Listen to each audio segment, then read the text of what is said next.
이사야 27장 1절부터 13절까지의 말씀입니다.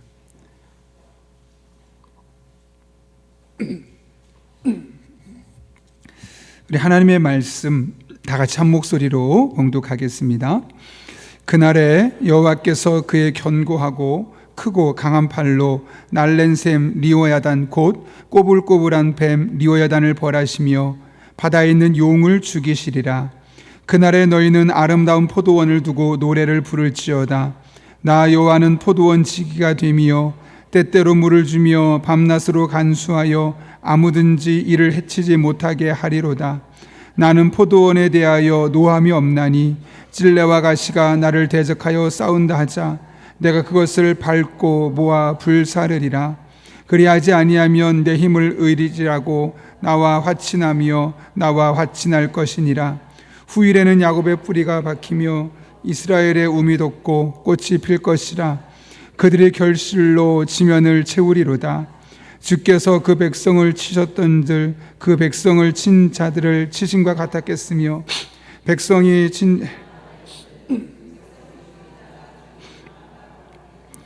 주께서 백성을 적당하게 견책하사 쫓아내실 때 동풍 부는 날에 폭풍으로 그들을 옮기셨느니라.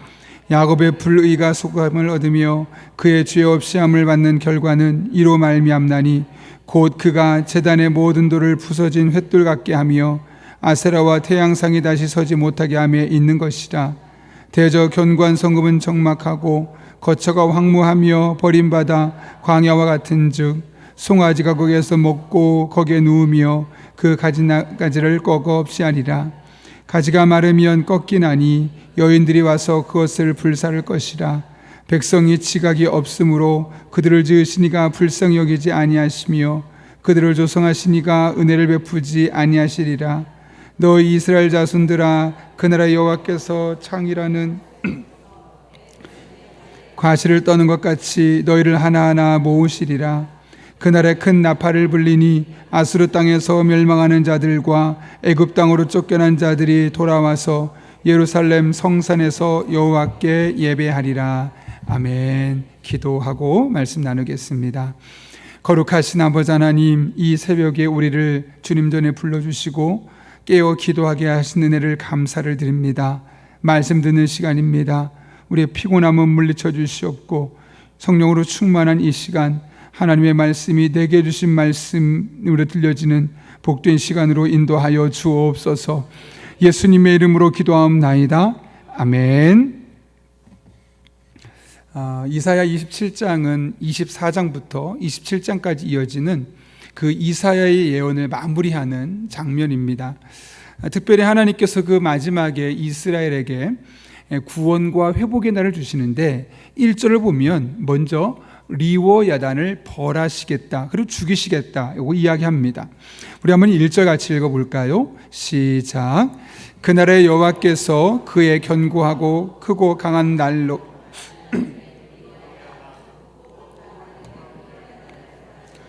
바다에 있는 용을 죽이시리라. 아멘. 여기 보면 리워야단과 바다에 있는 용은 구불구불한 모양의 뱀입니다. 근데 역사적으로 이것은 이스라엘을 괴롭혔던 수많은 강대국들을 의미하죠. 예를 들면 뭐 아수르라든가 바벨론이라든가 또 애굽이라든가 이렇게 이스라엘을 계속해서 괴롭혔던 강대국들을 의미하기도 하고, 또 영적인 의미에서는 이 세상을 혼란에 빠뜨리고 하나님을 대적하는 사탄과 이 악한 세력들을 일컬어 리워야단 혹은 바다에 있는 용이라고 표현하고 있는 것이죠. 한마디로 말해서 하나님의 백성을 괴롭히던 세력들입니다. 그래서 어떤 희생이 있다 할지라도 얼마의 시간이 걸리더라도 꼭 제거해야만 하는 대상이었죠. 문제는 이스라엘의 힘만은 이것들을 어떻게 할 수가 없었던 겁니다. 왜냐하면 거의 대부분의 시대에 아수르와 바벨론과 애굽은 이스라엘보다 강력한 나라들이었기 때문에 그렇습니다. 마치 우리나라가 지금 끼어 있는데 이 아시아 지역에 지금 중국과 러시아, 북한 그 사이에 끼어 있는, 그리고 애매한 일본과의 긴장 가운데 있는 그런 것처럼 그 당시에 이 이스라엘은 주변국에 대해서 그런 애매한 위치에 있었던 겁니다. 그런데 하나님께서 그 리워야단을 물리쳐 주시겠다고 말씀하고 있는 것이죠.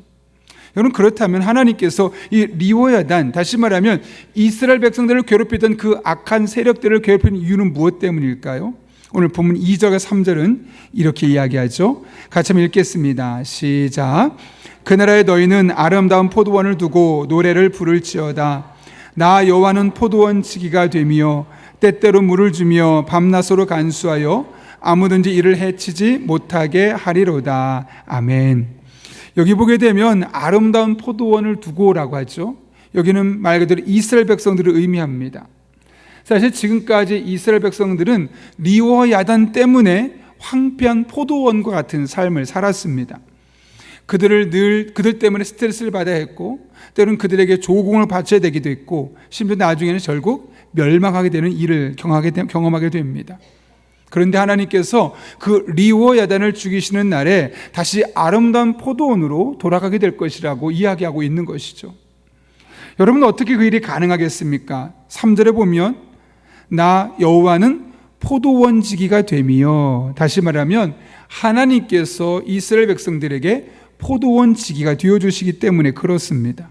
그래서 마치 포도원지기가 포도원에 있는 모든 이 포도들을 잘 보살피는 것처럼 하나님께서 이스라엘 백성들을 보살피시기 때문에 이 회복이 가능하다고, 다시 아름다운 포도로 바뀔 수 있다고 이야기하고 있는 것이죠.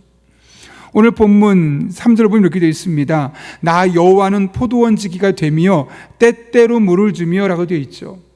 우리 성경에는 마치 가끔 물을 준다라는 의미처럼 보입니다. 근데 원문은 그것이 아니라 때를 맞춰 물을 준다는 겁니다. 아무 때나 물을 주면 너무 물이 많아도 오히려 죽을 수 있습니다. 적당한 때, 필요할 때마다 물을 공급해 주신다는 거죠. 그 다음에 밤낮으로 간수하여 라고 되어 있습니다. 이 간수하는 것은 망을 봐준다는 겁니다. 혹시나 누가 침입하진 않을까, 괴롭히진 않을까 늘 망을 보고 불꽃 같은 눈동자로 지켜주신다는 거죠. 그래서 결국은 그 포도원을, 그의 삶의 자리를, 그의 인생의 터전을 아무도 약탈하지 못하도록 하나님께서 지켜주시고 보호해주시고 잘 성장하도록 인도해 주시겠다는 겁니다. 그것이 바로 포도원지기신 하나님 아버지께서 우리들의 삶에 행하시는 일이기 때문에 그렇습니다. 저는 아버지가 농부십니다. 그래서 이 아버지께서 농사를 짓는 장면을 보면서 좀 아쉬웠던 면이 여러 번 있었습니다.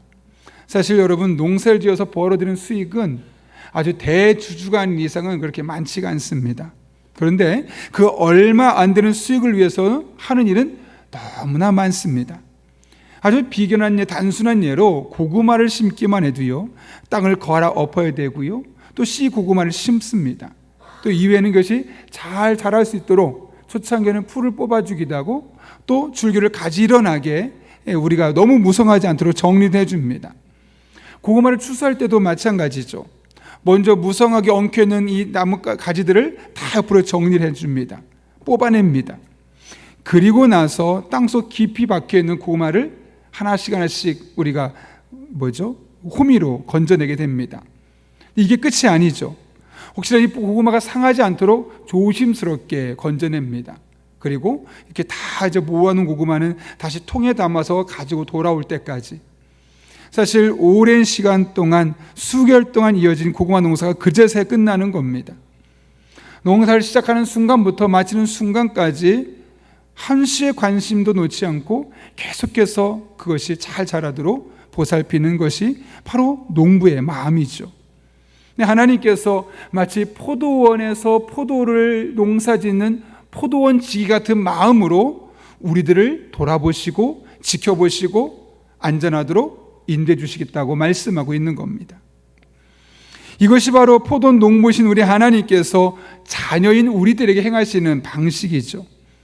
그렇다면 여러분, 우리 할 일은 무엇이겠습니까? 그 농부신 하나님께 우리들의 삶을 맡기고 그분이 하는 대로 그분께 붙어서 살아가는 것이죠. 이에 대해 예수님께서는 요한복음 15장을 통해서 이 사실을 분명하게 말씀하셨습니다. 나는 포도나무요 너희는 가지라. 그가 내 안에 내가 그 안에 거하면 사람이 열매를 많이 맺나니 나를 떠나서는 너희가 아무것도 할 수 없음이라. 사람이 내 안에 거하지 아니하면 가지처럼 밖에 벌어져 마르나니 사람들이 그것을 모아다가 불에 던져 사르느니라. 너희가 내 말에 거하고 내 말이 너희 안에 거하면 무엇이든지 원하는 대로 구하라. 그리하면 이루리라. 하나님은 우리를 위협하는 것들을 칼로 제거하시고 물을 주시며 간수해 주셔서 아무도 우리를 해치지 못하도록 보호해 주시겠다고 말씀하시고, 궁극적으로 우리를 황폐한 포도원이 아니라 아름다운 포도원으로 세워가실 뜻을 갖고 계신 겁니다. 그러므로 여러분, 우리는 포도원지기이신 그 주님과 늘 친밀하게 지내는 삶이 필요하다는 것이죠. 그러면 그분께서 우리들의 삶에 외롭지 않게 지켜줄 것이고, 우리들의 마음속에 슬픔을 제거해 주실 것이며, 세상 그 어떤 곳에서 경험할 수 없었던 평강을 허락해 주실 것입니다. 오스왈드 챔버스가 쓴 주님은 나의 최고봉이라는 책이 있어요. 그 책의 어제 이 날짜의 제목이 예수님과 친밀하게 지내십시오 라는 부분입니다. 그 제목의 밑에 이런 글이 기록되어 있습니다.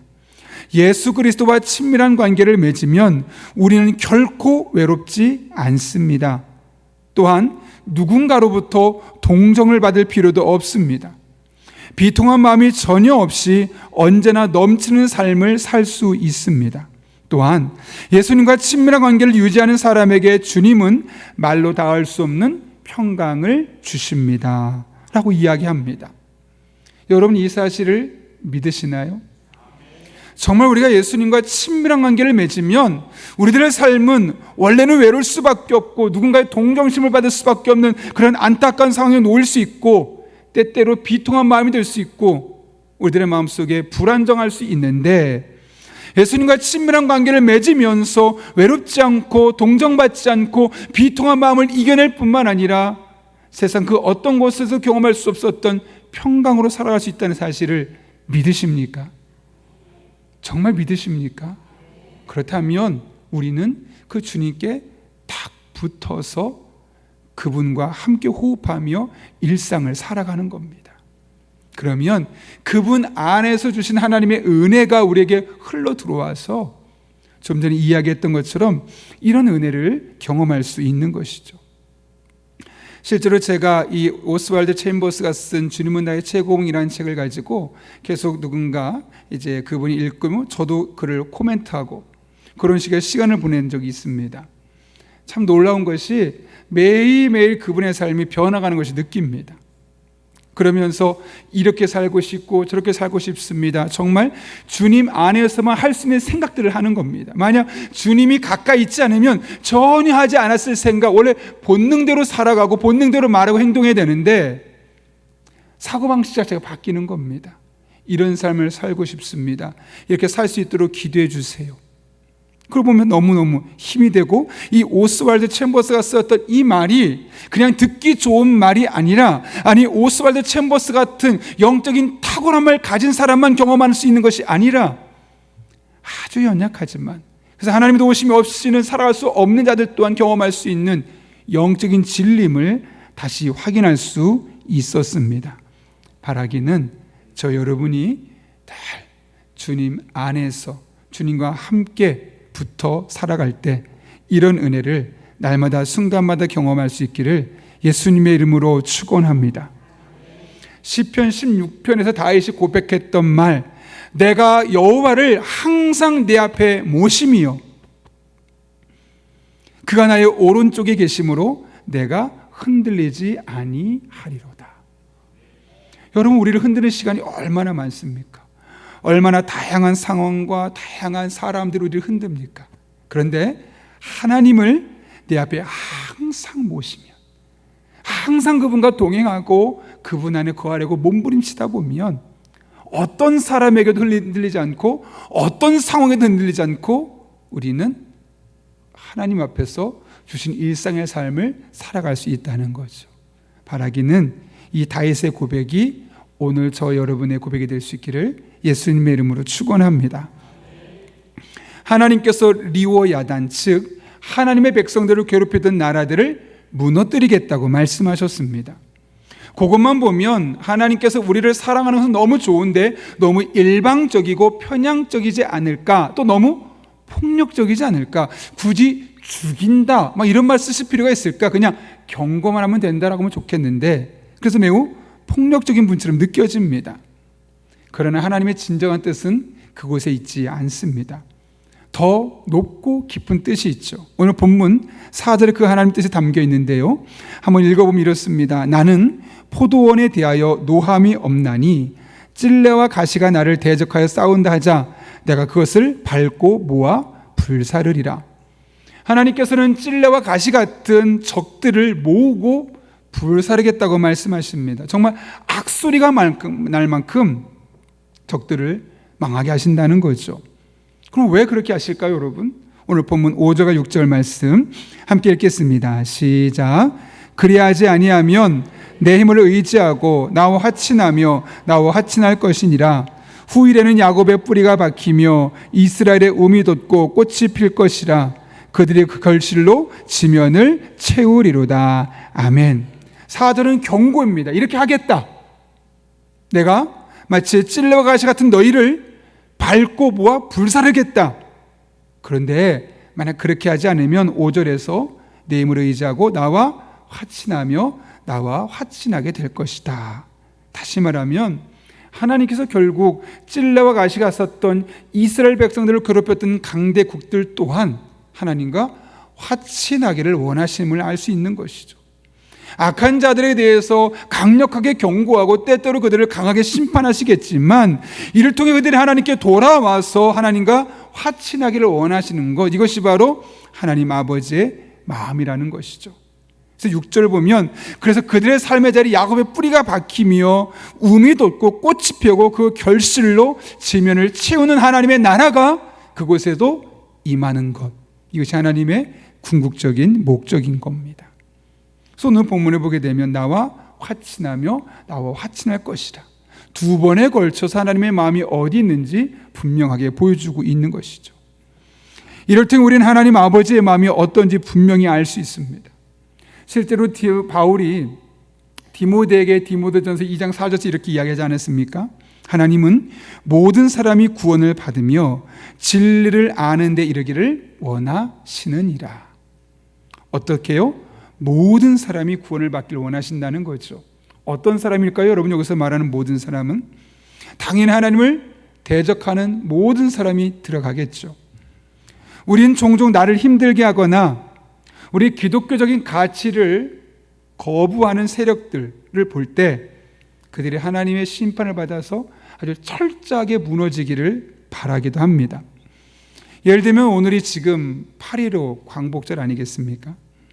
일본을 보면 치를 떠는 사람들, 당연히 우리가 그들의 잘못에 대해서 이야기해야 되겠죠. 그런데 완전히 망해서 그들이 하나님을 몰랐으면 좋겠다까지 나아가면 큰 문제가 있는 겁니다. 그들이 어려움을 겪을 필요가 있겠죠. 잘못을 뉘우칠 수 있도록 큰 시련을 당하는 것 괜찮겠죠. 그러나 그들이 완전히 멸망해서 하나님을 믿어서는 안 돼. 이것은 하나님 마음이 아니라는 겁니다.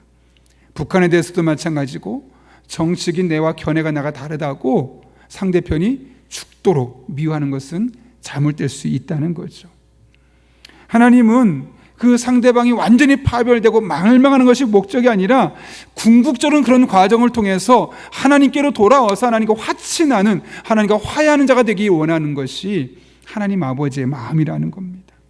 그러므로 우리 누군가를 섣불리 판단하고 규정하고 끝까지 미워하는 것은 우리 그리스도인이 가져야 할 삶의 태도가 아닙니다. 오히려 바울의 고백처럼 모든 사람이 구원받기를 원하시는 하나님의 눈으로, 십자가를 통과한 예수님의 마음으로 그들을 품고 그들의 영혼의 구원만큼은 반드시 얻을 수 있도록 하나님께 기도하는 것, 그것이 우리들의 모습이 되어야 하는 것이죠. 나아가 오늘 말씀처럼 단순히 한 영혼만이 구원받는 것을 넘어서서 그를 통해 이 땅에 하나님의 복음이 씨앗이 심겨지고 뿌리를 내리고 열매 맺기를 기대해야 하는 것. 6절에 보면 하나님과 화친함으로 말미암아 야곱의 뿌리가 그들에게 박히고 그것에 꽃이 피어서 결실이 온 지면을 채우는 것이 하나님께서 원하시는 거라는 겁니다. 한 영혼의 구원이 목적이 아닙니다. 한 민족이 구원을 받는 것이고 한 나라가 구원을 받는 것이 결국 이 온 세계 하나님 앞에 구원받기를 원하시는 것이 하나님 아버지의 마음이라는 것이죠. 한 성도님이 직장에서 자신을 유난히 괴롭히는 분이 있었다 그래요. 그래서 너무너무 상처를 받고 힘든 시간을 보내는데, 왜 그러냐면 그분이 당신은 교회 다니잖아, 근데 그것도 안 하냐고, 그것도 못 하냐고, 사사건건 교회 다니는데 왜 그러냐고 이렇게 얘기한다는 거예요. 그냥 일만 갖고 뭐라면 괜찮은데 끝에다 꼭 교회 다니는데 왜 그러냐고. 그러니까 너무 억울하기도 하고, 그래서 그 사람이 참 너무 밉더래요. 그래서 어느 날은 새벽에 기도를 나와서 하나님께 이렇게 기도했다고 합니다. 하나님, 저 인간 좀 다른 부서로 발령나게 해주시거나, 아니면 큰 일을 겪어서 그 사람이 사고가 나든, 아니면 회사에서 어려운 일을 겪든, 아니면 가정에 큰 일이 있든 그 교만함이 꺾이도록 크게 한번 혼내주십시오. 그렇게 기도가 저절로 나오더래요. 얼마나 마음이 미웠고 얼마나 속상했으면. 어떻게 되었을까요, 여러분? 하나님께서 그분의 기도를 들어주셨어요. 그래서 오히려 기도를 거듭하면 거듭날수록 그분은 다른 부서로 가지 않습니다. 계속 그 부서에 있습니다. 어떻게 했냐면, 나는 저 사람도 구원하고 싶다. 네가 저 사람과 화친하면 안 되겠니? 그러니까 그분의 기도는 들으셨지만 다른 방식으로 응답하신 거죠. 아예 나는 너의 기도도 안 들었어, 네가 알아서 해가 아니라 그 간절한 마음을 들으신 거예요. 발령나게 해주세요, 교만하면 꺾이게 해주세요, 사고나게 해주세요. 그 기도는 들으셨지만, 아니야, 나는 저 사람도, 네가 정말 사고나길 원하는 사람, 네가 정말 같이 있기 싫고 딴 부서로 옮겼으면 하는 그 사람도 구원하길 원하는데 바로 너를 통해 그 사람을 구원했으면 좋겠어. 처음엔 억울하더래요. 얼마나 주변에 믿는 사람 많은데 왜 하필이면 접니까? 나는 네가 저 사람과 화친하고 너를 통해 저 사람을 구원하기를 원한다. 이해할 수는 없었지만 하나님이 그런 마음을 주시니 그 마음에 순종하기로 합니다. 그래서 그 다음날 억지로 커피 한 잔을 사서 그분 책상에 놓았대요. 그 다음날도. 그러다 같이 그분이 마침 큰 실수를 하나 했어요. 다른 때 같으면 모른 체하고 화날 수도 있는데 그 일을 수습하는 것을 적극적으로 도와주었다는 거예요. 몇 달 뒤에 그 상사가 조용히 부르더랍니다. 알고 보니 그 당시에 그녀를 그렇게 괴롭혔던 그 상사는 가정에 불화가 있었고 자녀 문제로 극심한 우울증을 앓고 있었던 거예요. 특별히 그는 예수 믿는 사람이 너무너무 미웠기 때문에 그 여자분에게 계속 괴롭히면서 이야기했던 겁니다. 그러더니 눈물을 흘리면서 이렇게 이야기하더랍니다. 내가 그렇게 괴롭혔는데도 나한테 이렇게 하는 걸 보면 당신이 믿는 하나님, 나도 한번 제대로 한번 믿어보고 싶다고. 당신이 나는 교회에 다녀보고 싶다고. 너무 극적인가요? 예. 예수님 안에서는 이런 극적인 일들이 일어날 수 있습니다. 함량 미달처럼 보이는 사람도 품고 원수 같은 사람도 하나님의 사랑을 대하는 것, 이것이 하나님께서 이 시대에 우리에게 주신 영적인 사명 중에 하나입니다. 이 특별한 사명을 받은 우리 한 사람 한 사람이 이 세상의 모든 사람, 모든 상황을 향해서 십자가의 복음을 전할 수 있었으면 합니다. 우리의 모습을 통해 그들이 하나님의 사랑을 발견하고 예수님의 십자가를 발견하는 은혜가 있기를 바랍니다. 그래서 그 한 영혼이 구원을 받을 뿐만 아니라 이 땅에 하나님의 나라가 임하고 하나님의 통치가 임하고 많은 변화가 일어나는 놀라운 일들이 우리가 하늘의 미러로 썩어질 때 우리를 통해 나타날 수 있기를 예수님의 이름으로 축원합니다.